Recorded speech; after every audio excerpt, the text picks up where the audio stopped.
Au 1er janvier 2023, je vous propose d'actualiser les tarifs pour les prestations du crématorium à hauteur de 5,4%, comme précisé dans la délibération. Question de Monsieur Deschamps. Oui, merci, merci Monsieur le Président. En fait, on est bien conscients tous que l'inflation gagne aussi le crématorium et que les tarifs des fluides et du gaz augmentent.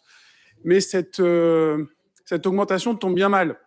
Malheureusement, de nombreux habitants de la métropole ont dû faire face au drame de ne pas pouvoir incinérer leurs proches.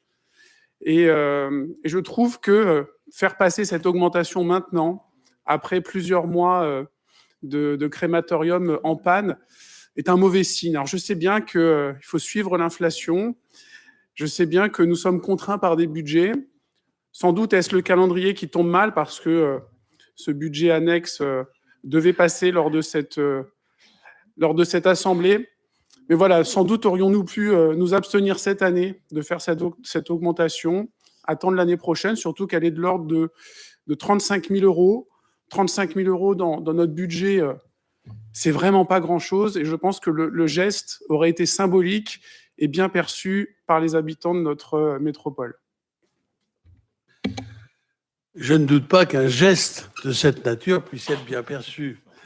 Ce que je constate, c'est que malheureusement, nous avons dû faire face à ce que vous connaissez tous, c'est-à-dire l'indisponibilité du crématorium pendant 1 an. Ce qui veut dire que pendant ce temps-là, nous n'avons eu aucune recette.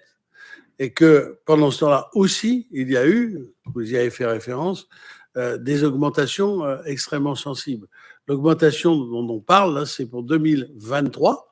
Je conçois très bien et on est extrêmement déçu d'avoir dû mettre, non pas simplement d'ailleurs les familles d'Amiens Métropole, parce qu'on vient de beaucoup plus loin pour utiliser le crématorium, mais de l'ensemble de ceux qui ont recours à cette méthode, puisque de plus en plus c'est le cas, et qu'aujourd'hui on peut considérer que 40%, comment dirais-je, des familles touchées par un deuil choisissent l'incinération, ce qui est évidemment beaucoup plus important que ce n'était le cas dans les années, il y a 10 ou 20 ans, où c'était plutôt l'objet quelquefois de militants de la terre aux vivants, comme ils disaient eux-mêmes.